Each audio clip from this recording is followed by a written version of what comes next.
La presión en el proyecto Horizonte era palpable, un pulso constante que vibraba en las paredes blindadas del complejo subterráneo de la NASA en Nevada. No era solo el zumbido de los servidores o el campo de contención cuántica. Era la expectativa, el peso de la historia a punto de reescribirse. Llevaba años de mi vida sumergido en esto, en la teoría de la deslocalización de partículas y el entrelazamiento a escalas macroscópicas. Mi nombre es Dr. Alex Renfro, y mi sueño, nuestra obsesión colectiva, era el teletransporte cuántico tripulado. Habíamos logrado el salto con objetos inanimados. Ahora, era el turno de un ser humano. El sujeto cero era el comandante David Torne. No era solo un voluntario, era mi amigo, mi mentor. Un tipo con una sonrisa fácil y unos ojos que habían visto la Tierra desde la órbita baja demasiadas veces como para impresionarse con poco. Torne era la definición del hombre adecuado para el trabajo. Un astronauta de élite, psíquicamente estable, con un don innato para la calma bajo presión. Nos había dicho que estaba listo, que creía en esto tanto como nosotros. Pero mientras lo veíamos entrar en la cámara de salto, su figura alta y confiada, un escalofrío me recorrió la espalda. No era una premonición, solo la lógica fría de las probabilidades. Estábamos a punto de hacer algo que la ciencia ficción solo había soñado. La sala de control bullía con una tensión contenida. Cada científico, cada ingeniero, era un nervio tenso. El director Hayes, un hombre con más cicatrices políticas que yo con arrugas, observaba desde la plataforma de observación, su rostro una máscara de cálculo. Él era quien había presionado por esta misión, el que había conseguido los fondos ilimitados a cambio de una promesa de gloria sin precedentes. Comandante Torne, ¿me escucha? Mi voz sonó tensa a través del intercomunicador. Fuerte y claro, Alex.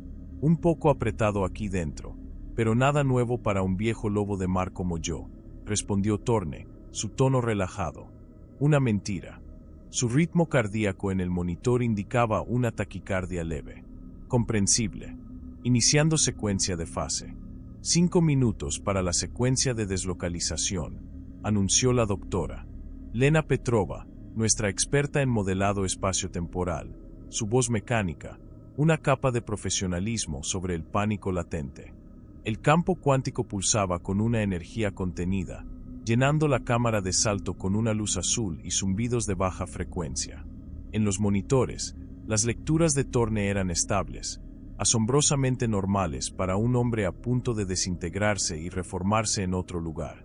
Nuestro objetivo, un receptor idéntico a 100 metros de distancia, dentro de la misma instalación, pero aislado cuánticamente. Un salto corto, para probar el concepto. Fase de entrelazamiento al 90%, dijo Lena, los dedos volando sobre el teclado. Generador de ancla temporal estabilizado. Mantenemos el flujo de información a través del continuo espaciotemporal. Mi estómago se contrajo. El continuo espaciotemporal era nuestra mayor incógnita. Estábamos abriendo una puerta que nadie sabía a dónde llevaba realmente. Las ecuaciones funcionaban, pero la realidad era desconocida. Iniciando deslocalización. 3, 2, 1. La cámara de salto se iluminó con una explosión de luz cegadora, un destello blanco que lo engulló todo. El zumbido se convirtió en un rugido ensordecedor que hizo vibrar el suelo. Los monitores parpadearon con sobrecargas de datos, gráficos que se volvían líneas caóticas. El cuerpo de Torne en la pantalla se difuminó, se estiró, se convirtió en una silueta fantasmagórica antes de desaparecer por completo. Un silencio tenso llenó la sala de control. Un milisegundo de éxtasis. Lo habíamos logrado. El primer ser humano teletransportado. Comandante Torne, responda, dije en el intercomunicador, la voz ronca por la emoción. No hubo respuesta. Lena, ¿lecturas en el receptor? Sujeto cero localizado. Lena estaba pálida, sus ojos fijos en sus pantallas. Negativo, Alex. No hay firma energética en el receptor. El ancla temporal se cortó abruptamente. El sujeto no está allí. La euforia se evaporó, reemplazada por un frío gélido. No en el receptor. Entonces, ¿dónde? El director Hayes se levantó de un salto, su rostro antes calculador, ahora lleno de una furia contenida. ¿Qué quiere decir con que no está allí? Justo entonces, un grito ahogado resonó desde el fondo del pasillo principal, a unos 50 metros de la sala de control, lejos del receptor. Era el grito de un guardia. «Hay algo aquí». Se materializó de la nada. Nos abalanzamos hacia el pasillo, el pulso de la alarma sonando ya en la instalación. Lo vi. Allí, de pie en medio del pasillo, donde no había habido nada un segundo antes, estaba David Thorne. Estaba de pie, pero no estaba bien.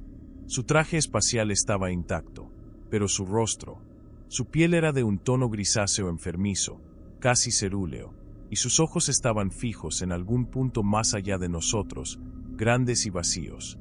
No había alegría en su regreso. No había reconocimiento. Sus manos, colgando a los lados, estaban torcidas en ángulos antinaturales. Y de sus labios, un sonido gutural, un susurro áspero que no era la voz de David, sino un conjunto de vibraciones que helaban la sangre. David había regresado. Pero algo en el salto cuántico había salido horriblemente mal. Y el hombre que nos miraba no era el mismo que se había marchado. El silencio de la sala de control se rompió con el grito del director Hayes. «Aseguren al sujeto. Contención de emergencia». El equipo médico se movió, inyectando un sedante potente a David. Cayó de rodillas, el susurro gutural extinguiéndose en un gemido. Su cuerpo, al tocar el suelo, produjo un sonido sordo, antinatural, como si sus huesos fueran más densos de lo que recordaba. Mientras lo cargaban en una camilla especial, observé de cerca. Los ojos de David permanecían abiertos, fijos en algún punto que solo él parecía ver. La palidez grisácea de su piel era más pronunciada bajo las luces de emergencia, y noté una sutil irradiación de calor de su cuerpo, algo que no debería estar ocurriendo. Sus extremidades, aunque no parecían rotas, se mantenían en una rigidez extraña, como si no pertenecieran del todo a él. El David que conocía era un hombre de movimientos fluidos, casi gráciles. Este David era un muñeco roto, inexpresivo.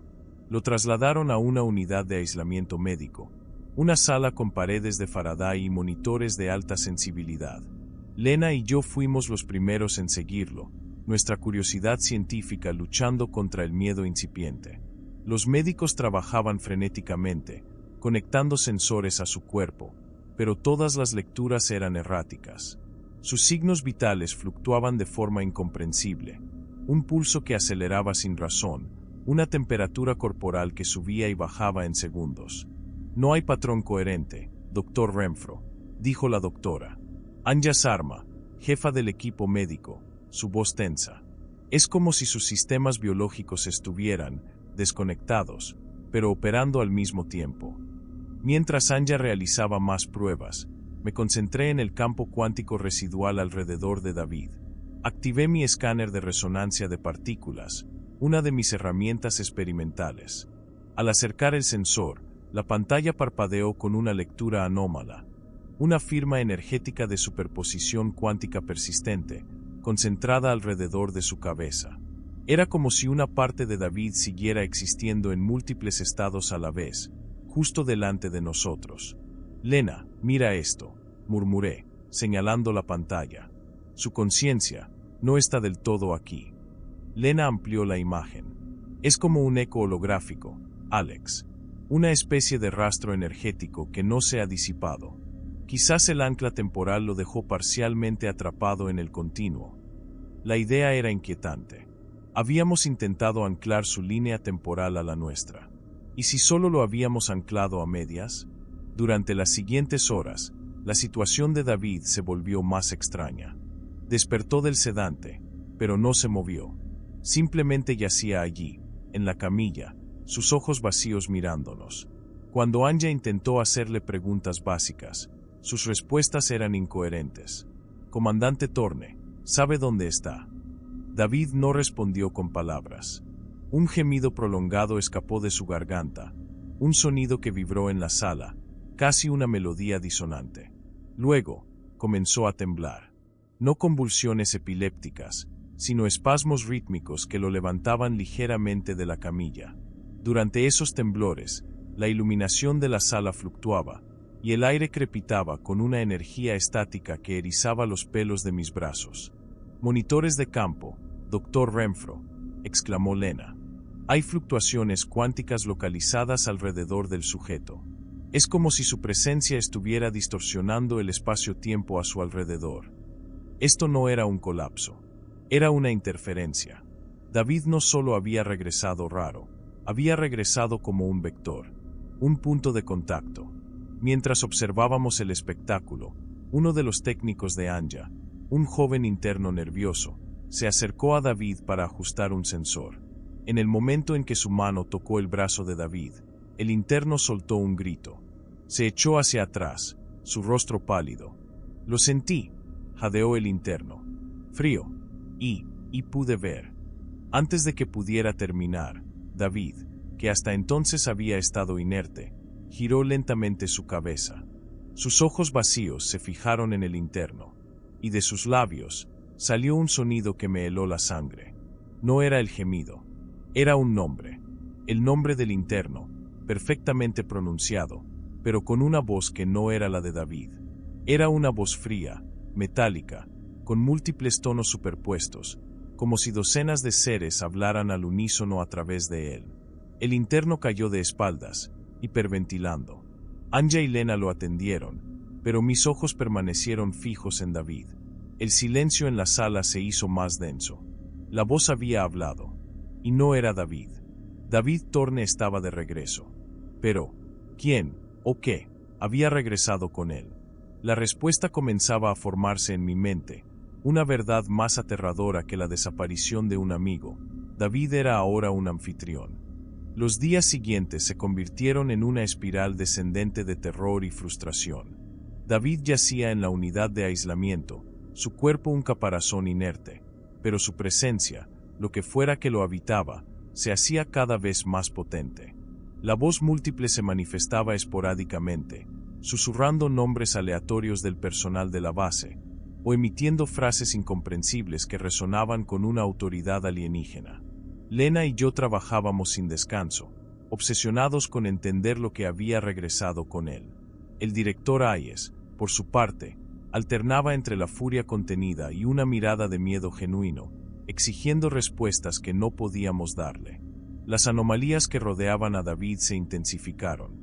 Pequeños objetos en la sala de aislamiento comenzaban a vibrar o levitar por microsegundos.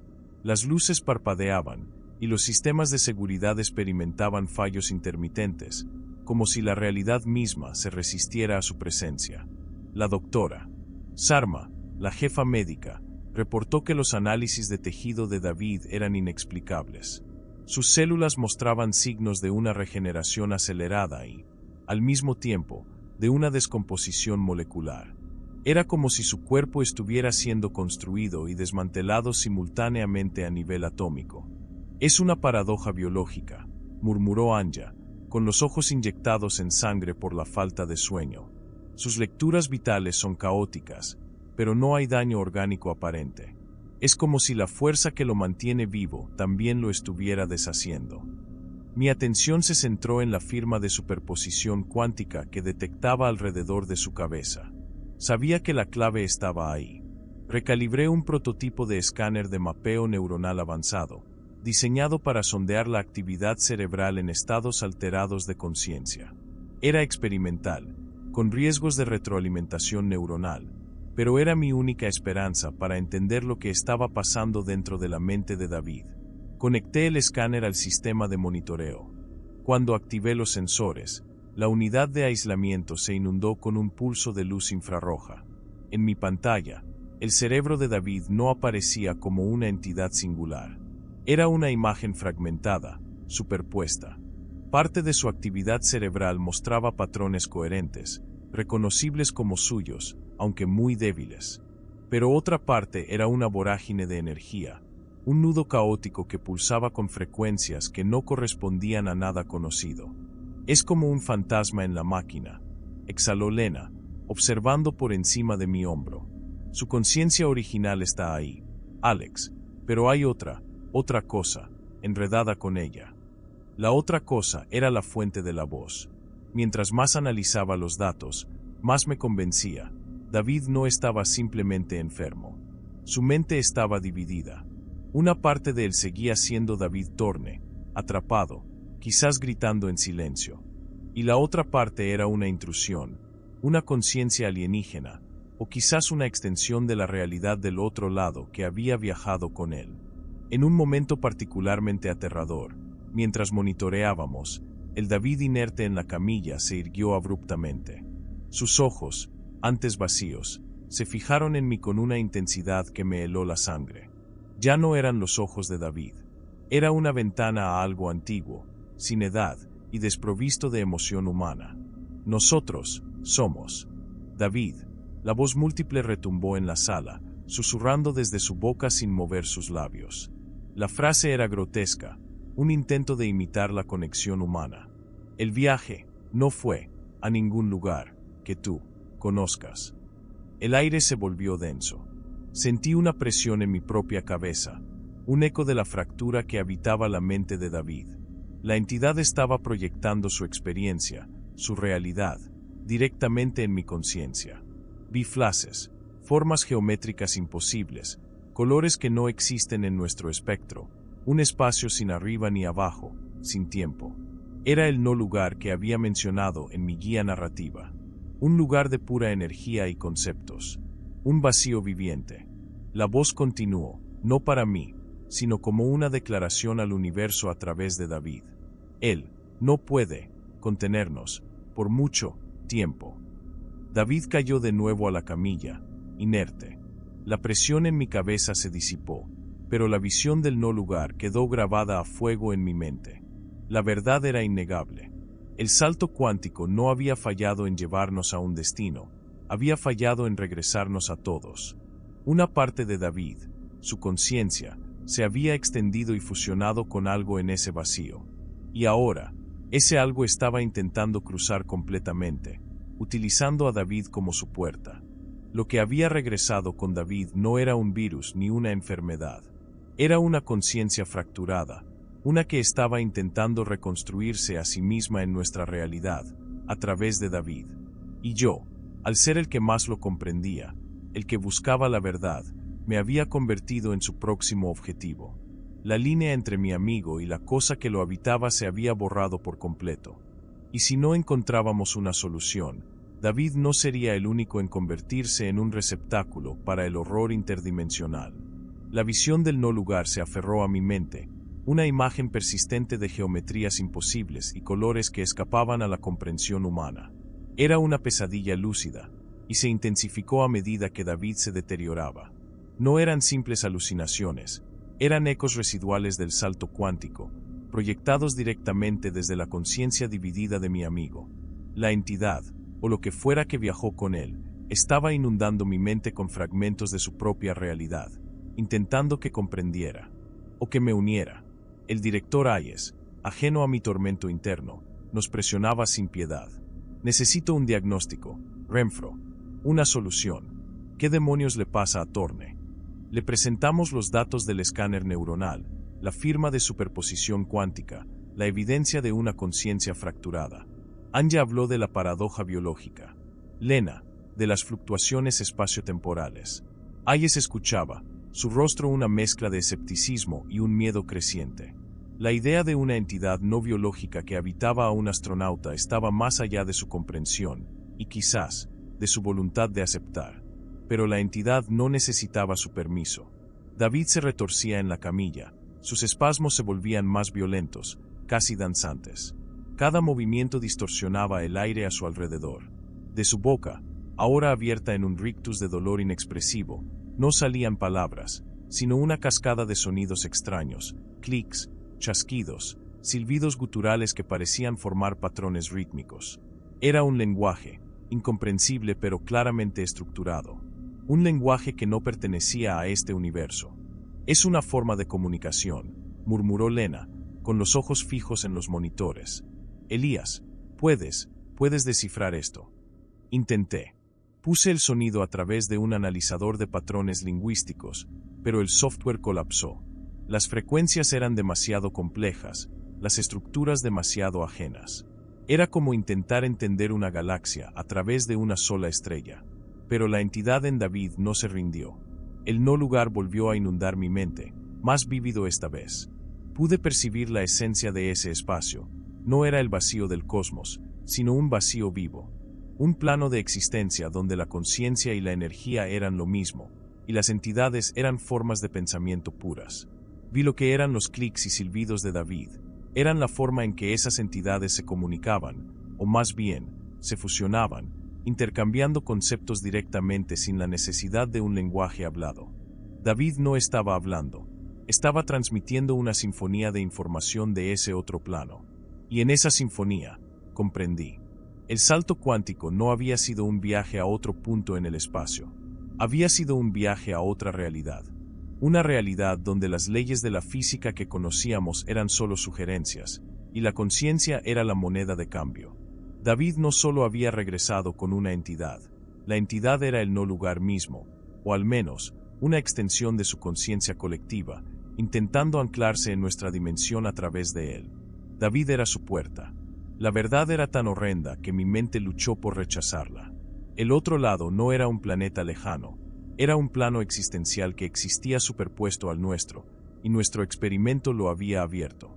El sujeto cero no había desaparecido, había cruzado el velo, y al regresar, había traído un fragmento de ese velo consigo. Mientras los sonidos brotaban de David, el ambiente en la sala de aislamiento comenzó a cambiar. El aire se volvió pesado, la gravedad parecía fluctuar momentáneamente. Los reflejos en las superficies metálicas se distorsionaban, creando imágenes que no deberían estar allí, figuras alargadas, sombras danzantes en la periferia de mi visión. Uno de los guardias de seguridad, un hombre rocoso que había visto de todo, se cubrió la boca con una mano, su rostro verde. No me siento bien. La entidad en David lo sintió. Los clics y silbidos se intensificaron, apuntando directamente al guardia. El hombre se desplomó, convulsionando, su cuerpo contrayéndose de forma antinatural. Sus ojos se abrieron de golpe, y, por un instante, vi el mismo vacío y la misma luz distante que había visto en los ojos de David. Lena gritó. Anya corrió hacia el guardia, pero se detuvo en seco. Los signos vitales del hombre eran normales, pero su mente no estaba allí. Estaba en un estado catatónico, sus ojos fijos en el techo, un hilillo de baba escapando de sus labios. Era como si su conciencia hubiera sido extraída. Está extendiendo su influencia, susurré, mi voz apenas audible. No solo es David. Está tocando a otros, infectando otras mentes. La entidad en David emitió un último silbido prolongado, casi un lamento. Luego, el cuerpo de mi amigo se relajó, cayendo inerte de nuevo. El silencio regresó a la sala, denso y opresivo. El guardia yacía inmóvil. David, mi amigo, era ahora un monumento viviente a una verdad que nadie quería creer. El primer salto cuántico había sido un éxito devastador. Habíamos abierto la puerta. Y el otro lado, esa pesadilla interdimensional de conciencia pura, estaba empezando a filtrarse en nuestra realidad, un ser humano a la vez. El colapso del guardia envió ondas de pánico por la instalación. No era un desmayo común. Sus ojos, fijos y vidriosos, revelaban una mente vacía, una conciencia disipada. Anya, la jefa médica, declaró que el hombre estaba en un estado catatónico, pero sin ninguna causa neurológica o física discernible. Su cerebro estaba funcional, pero la persona había desaparecido. Era una epidemia de vacío, y David era el epicentro. El director Hayes ya no podía negar la verdad. La amenaza de la entidad era real, y no se limitaba a David. El experimento había abierto una brecha, y lo que había regresado con David estaba contaminando nuestra realidad. Los incidentes comenzaron a escalar, herramientas levitando en el laboratorio de cuántica antes de caer al suelo con un ruido metálico.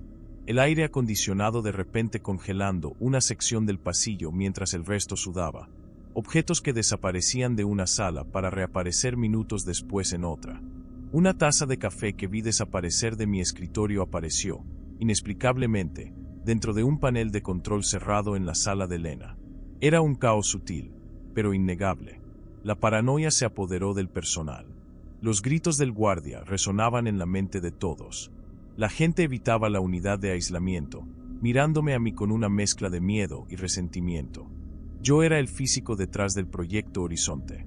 Yo era, en sus ojos, el que había abierto la caja de Pandora. Mientras las anomalías se multiplicaban, la voz de la entidad se hizo más frecuente en David. Ya no pronunciaba nombres. Ahora, emitía un zumbido constante, una vibración baja que se sentía más que se oía, y que parecía penetrar las paredes de la unidad de aislamiento, extendiendo su influencia por toda la base. Era un llamado, una frecuencia para armonizar. Tenemos que aislarlo. Completamente, declaró Hayes en una reunión de emergencia. No podemos permitir que esto se extienda. Lena y yo propusimos una contención de última generación, un campo de anulación cuántica. Era una tecnología teórica, basada en el mismo principio de entrelazamiento que usamos para el salto, pero diseñada para deshacer la superposición, para colapsar la realidad a su estado normal. Si funcionaba, podría estabilizar a David o, al menos, evitar que la entidad siguiera proyectando su influencia. El riesgo era alto.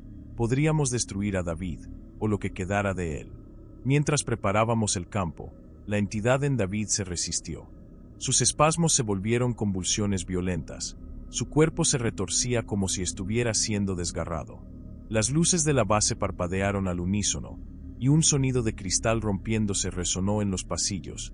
Una de las ventanas reforzadas del comedor se había fracturado espontáneamente. Las grietas se extendían como telarañas. Fue entonces cuando lo vi. No con mis ojos, sino con un flash de percepción en mi mente, un eco del no lugar que la entidad proyectaba. Vi una figura, no la entidad misma, que era más una conciencia o una vibración, sino una manifestación fragmentada. Era una silueta humanoide, pero compuesta de formas geométricas inestables, parpadeando dentro y fuera de la existencia, suspendida sobre el cuerpo de David. La entidad no solo proyectaba su realidad, ahora, su forma estaba intentando materializarse. El terror me envolvió. David no era solo un anfitrión, era un portal. La entidad lo usaba como un punto de anclaje para extenderse, para manifestarse físicamente en nuestra realidad.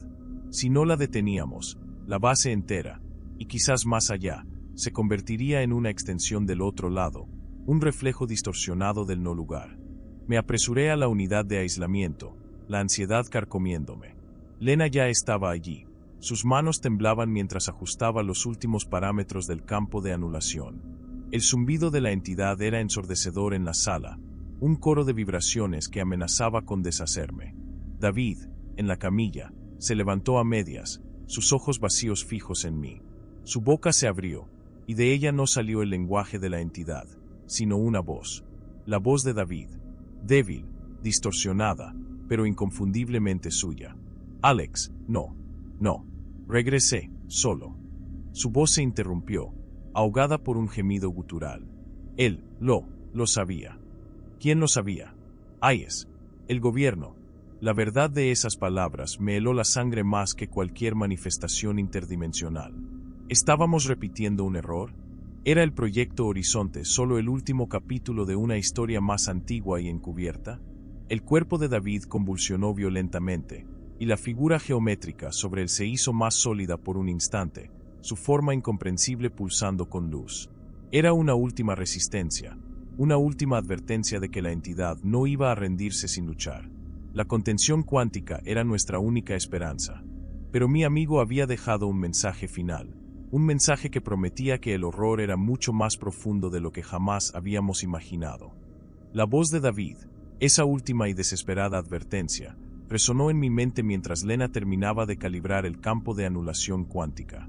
La figura geométrica sobre su cuerpo parpadeaba con furia, la entidad resistiendo cada intento de contenerla. El director Hayes, lívido, ordenaba al personal evacuar las secciones adyacentes a la unidad de aislamiento. La base se sentía como una bomba de tiempo, y el detonador estaba en la camilla. Listo, Alex. Lena jadeó, su rostro cubierto de sudor. Los parámetros están al límite. Esto podría no ser reversible para él. Sabía que se refería a David, a lo poco que quedaba de él. El dolor de esa verdad me oprimió el pecho, pero la visión del guardia en estado catatónico, su mente vacía, me impulsó. No podíamos permitir que esto se extendiera. Activé la secuencia. Un pulso de energía pura inundó la unidad de aislamiento. El aire crujió. La figura interdimensional sobre David se retorció, y la voz múltiple que brotaba de él se transformó en un grito silencioso, un alarido de agonía que vibró en mis huesos. David se convulsionó violentamente una última vez, y luego, con un destello final, su cuerpo cayó inerte sobre la camilla. La figura se desvaneció. El zumbido cesó. La luz en la sala se estabilizó. Un silencio pesado y denso cayó sobre nosotros, más opresivo que el rugido anterior. El campo de anulación funcionó. David estaba inmóvil, sus ojos aún abiertos, pero el vacío que antes llenaba su mirada había sido reemplazado por nada. Era como si su conciencia, la de David y la de la entidad, hubiera sido purgada por completo. Era un cascarón. Lo habíamos detenido, pero el precio había sido la aniquilación. Hayes irrumpió en la sala, su rostro pálido pero con un atisbo de alivio. Funciona. Está contenido. Está neutralizado, señor, respondí, mi voz ronca. El campo ha colapsado la superposición cuántica en su cerebro. La entidad ha sido forzada a retirarse. Lo que queda de él es un vegetal. La victoria era amarga. Habíamos salvado la base, quizás, pero habíamos destruido a David. Mientras el equipo de contención sellaba la unidad de aislamiento, Lena y yo nos miramos. La advertencia de David, él, lo sabía, resonaba en mi mente. ¿Quién lo sabía? Hayes. ¿Alguien más en la NASA? Había algo más en el proyecto Horizonte de lo que nos habían contado. Me dirigí a los archivos clasificados. Mi nivel de autorización era alto, pero no ilimitado. Sin embargo, en medio del caos, logré acceder a una sección que estaba bloqueada por incidente de seguridad. Usé un antiguo protocolo de acceso de contingencia que David me había enseñado años atrás, una especie de puerta trasera para casos de emergencia. Lo que encontré me heló la sangre. El proyecto Horizonte no era el primer intento de teletransporte cuántico. Ni siquiera era el primer contacto.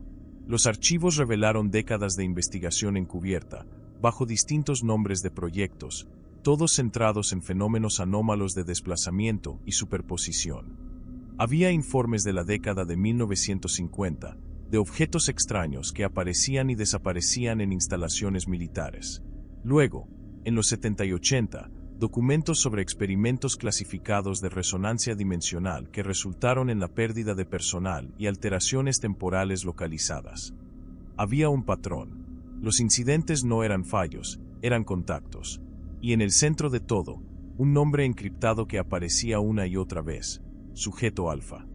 No había detalles sobre qué o quién era el sujeto alfa, solo referencias a su estabilidad anómala y su conexión persistente. La verdad me golpeó con la fuerza de un meteorito. La NASA, o al menos una facción dentro de ella, sabía exactamente lo que estábamos haciendo. Habían replicado la tecnología basándose en incidentes previos, en tecnologías recuperadas o estudiadas de fuentes desconocidas, sabiendo perfectamente que existía el riesgo de contacto con otras realidades. El proyecto Horizonte no era un salto hacia lo desconocido, era un salto hacia lo ya conocido y ocultado. Mi mirada se posó en un informe fechado en la década de 1990, un análisis de las consecuencias interdimensionales de los saltos no controlados. Mencionaba la posibilidad de que ciertas entidades o conciencias pudieran anclarse a los sujetos que regresaban, utilizándolos como conductos. Y lo que es más aterrador, que estas entidades podían aprender y adaptarse con cada contacto, volviéndose más sutiles y peligrosas. Todo encajaba. La alteración de David, el guardia catatónico, las fluctuaciones en la base. Habíamos sido peones en un juego mucho más grande, un juego que se había estado jugando durante décadas, quizás siglos. Hayes no solo lo sabía, era parte de la cadena de mando que había autorizado el riesgo. Estábamos atados a una historia de terror que no había comenzado con nosotros, y cuyo verdadero origen se perdía en las sombras de la historia secreta. Y lo peor, el informe de los 90 concluía que la contención temporal era solo eso, temporal. Estas entidades eran persistentes.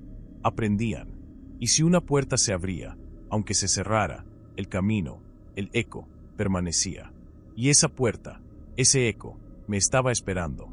El descubrimiento de los archivos clasificados me había dejado en un estado de shock helado. El proyecto Horizonte no era el inicio de un nuevo capítulo, sino una repetición macabra de errores pasados. Hayes lo sabía. Otros lo sabían. Éramos peones en un tablero mucho más antiguo y peligroso, uno donde la humanidad había estado coqueteando con otras realidades por décadas, con consecuencias ocultas. La ira burbujeó en mi pecho, una rabia inútil dirigida a los fantasmas del pasado y a los que aún operaban en las sombras. Pero la rabia no salvaría a David. La contención de David era temporal. Lo sabía. El informe de los 90 había sido claro. Las entidades aprendían, se adaptaban. Y la que había infectado a David ya había demostrado su capacidad de influir en la realidad. Mi mirada se posó en el monitor que mostraba las lecturas de la unidad de aislamiento. El campo de anulación cuántica estaba fluctuando. No fallando, sino modulando. Como si la entidad, incluso en su estado inerte, estuviera buscando una nueva forma de manifestarse, una nueva frecuencia. No podíamos arriesgarnos a un segundo guardia. No podíamos esperar a que la entidad encontrara otra fisura. Había una única solución que los archivos clasificados mencionaban como último recurso para casos de invasión dimensional sostenida: la singularidad cuántica forzada. Era una manipulación extrema de la energía del campo de anulación, diseñada para colapsar la realidad de la entidad dentro del sujeto hasta un punto de no retorno, desintegrando su influencia a nivel subatómico. Teóricamente, destruiría cualquier rastro de la entidad, pero también, ineludiblemente, a David. La idea de la singularidad me revolvió el estómago. David estaba reducido a un vegetal, sí, pero seguía siendo David. Su cuerpo estaba allí. Podía ser mi amigo, pero al mismo tiempo, era el punto de anclaje para una amenaza inimaginable. Mientras consideraba esta opción brutal, las luces de la base comenzaron a parpadear de nuevo, esta vez con más intensidad. Los monitores en la sala de control se distorsionaron, mostrando patrones de interferencia que eran horriblemente familiares, las geometrías imposibles, los colores del no lugar. La entidad no solo estaba modulando el campo de contención, estaba proyectando su realidad fuera de la unidad de aislamiento. La base entera, sus pasillos de acero y cristal, sus equipos de alta tecnología, comenzaron a ondular como un reflejo en el agua.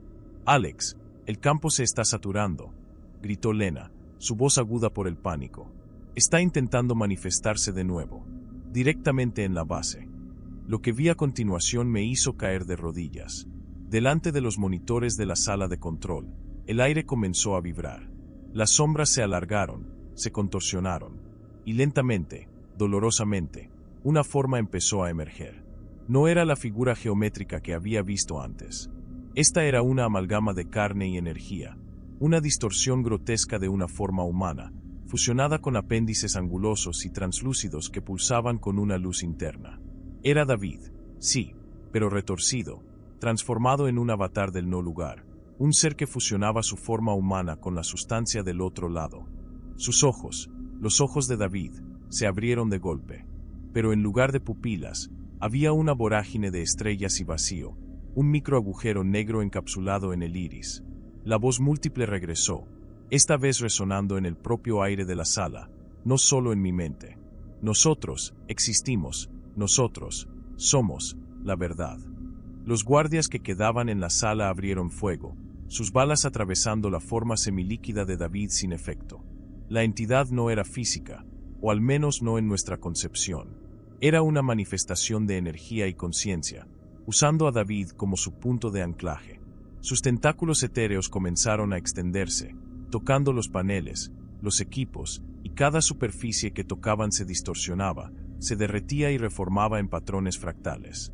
La base se estaba convirtiendo en una extensión de su propia pesadilla. «Elías, tienes que activar la singularidad», gritó Lena, intentando llegar al panel de control, pero el aire a su alrededor se estaba volviendo denso, casi una gelatina. Los gritos del personal evacuando resonaban desde el exterior. Estábamos atrapados. Me arrastré hacia el panel de control central, la forma de David, la entidad, ahora al alcance de mi mano. Me miró, sus ojos de agujero negro atrayendo mi propia conciencia. Sentí la tentación una vez más, la promesa de la paz en la disolución. Podría unirme a él, a David, convertirme en parte de esa vasta, incomprensible conciencia, dejar de luchar. Pero la imagen del guardia vacío y la voz de David, él lo sabía, resonaron más fuerte. Esto no era paz, era una peste. Y yo, Alex Renfro, era el único que podía detenerla. Extendí mi mano hacia el panel de singularidad, mis dedos temblorosos.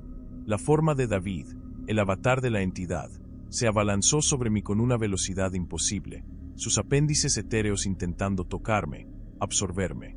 Sentí la presión en mi mente, un intento final de dominarme, de que me uniera a la sinfonía de la locura. «Perdóname, David», susurré, mientras mis dedos alcanzaban el botón rojo brillante. Era el único camino, el sacrificio final. Mi dedo se estrelló contra el botón rojo. Un estallido de energía, de luz blanca pura, consumió la sala de control. No hubo sonido, solo una implosión de la realidad. La forma retorcida de David, el avatar de la entidad, se desintegró en partículas de luz y luego en la nada. El aire vibró con una reverberación profunda, como el eco de un gong cósmico silenciado a la fuerza. Luego, el silencio. Un silencio tan absoluto que me ensordeció. Caí de espaldas, mi cuerpo temblando incontrolablemente. Lena, a mi lado, respiraba con dificultad. El campo de anulación había funcionado.